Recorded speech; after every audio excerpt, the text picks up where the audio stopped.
What if I told you that one of the most popular diet methods in the world is actually one of the most inefficient ones? Because it misses one really important factor, and I will show you exactly what it is in this video. My name is Aaron. I've been helping hundreds of men get into the best shape of their life. I'm in the fitness coaching space for more than 6 years now. I've been lifting myself for almost 9 years, and I've been seeing trends coming and going over the past years. But this trend is one of the most stubborn ones. And I will spoiler it, which trend I'm talking about. It's intermittent fasting. After this video, you will know exactly why intermittent fasting is so overrated, which important aspect it misses, and what you should do instead. For those who don't know what is intermittent fasting, it's an eating pattern where you cycle between phases of eating and fasting. So instead of focusing how much you eat, you more focus on when you eat. Mostly it's done with a 16 to 8 schedule. So most people who do it fast for 16 hours and then they have an 8-hour eating window where they're allowed to eat. Intermittent fasting really took off after a 2010 BBC documentary about the 5-to-2 method.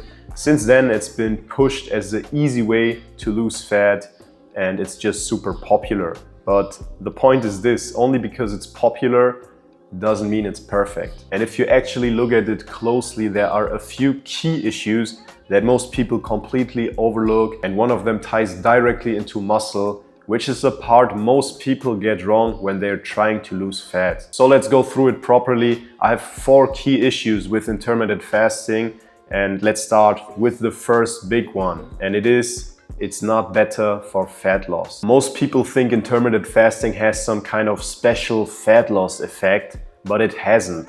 It just comes down to a calorie deficit. And when researchers actually compare intermittent fasting to a normal calorie restricted diet, the results are basically the same. The 2022 New England Journal of Medicine study is probably one of the best examples here. In this study, one group followed a calorie deficit with an eating window, and the other group just followed a normal calorie deficit. After a year, there was no meaningful difference in weight loss or any metabolic markers. So the same calories lead to the same outcome.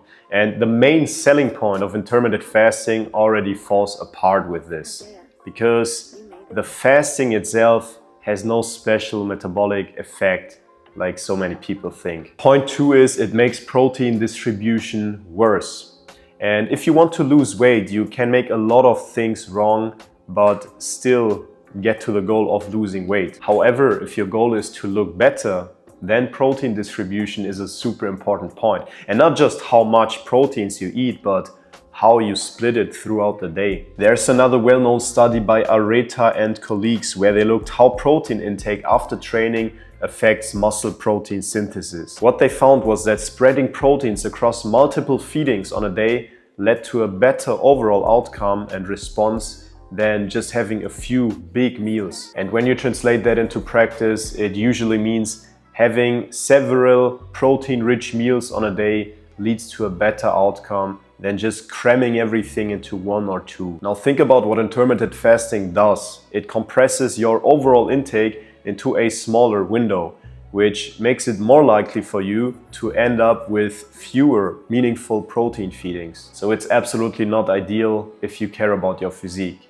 And that brings us to point 3, where most people really mess up: muscle. And this is such a big thing because most people misunderstand fat loss completely.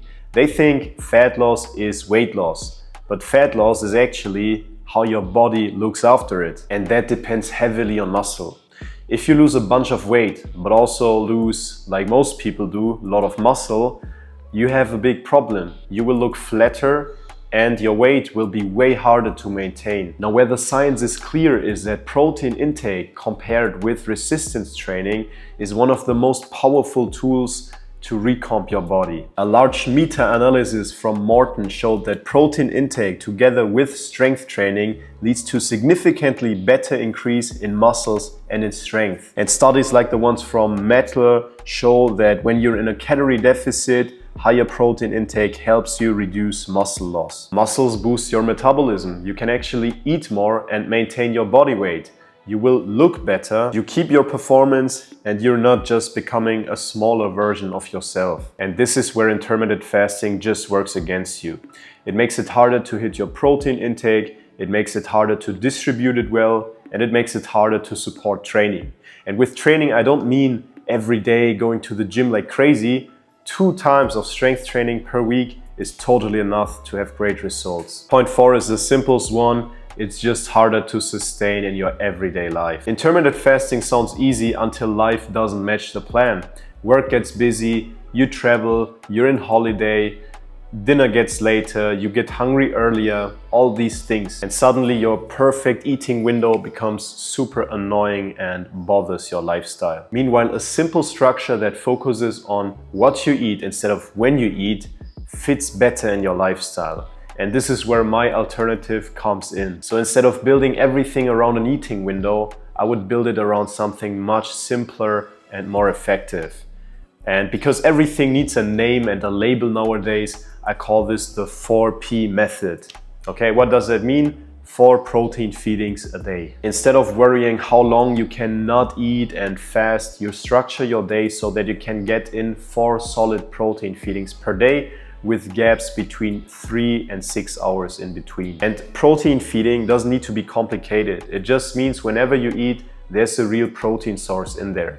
Can be a big meal, can just be a small snack like a Greek yogurt or protein shake. The reason this works so well is because it fixes all the issues we just talked about by not making your life harder at the same time. It makes it much easier to get your proteins in.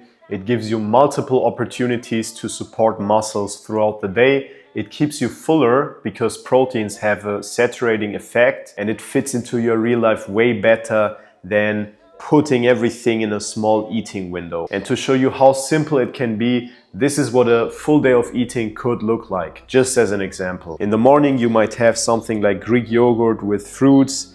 Later, maybe at work or something, just a protein shake, then a meal with eggs, and later in the day, something like rice, chicken or ground beef and vegetables. That's it. By the way, with this strategy I just talked about, you have around 2000 calories and 180 plus grams of proteins. For most people, that's absolutely enough to be in a decent calorie deficit and have enough proteins to support muscle growth. And the best part about it is you can adjust it however you need.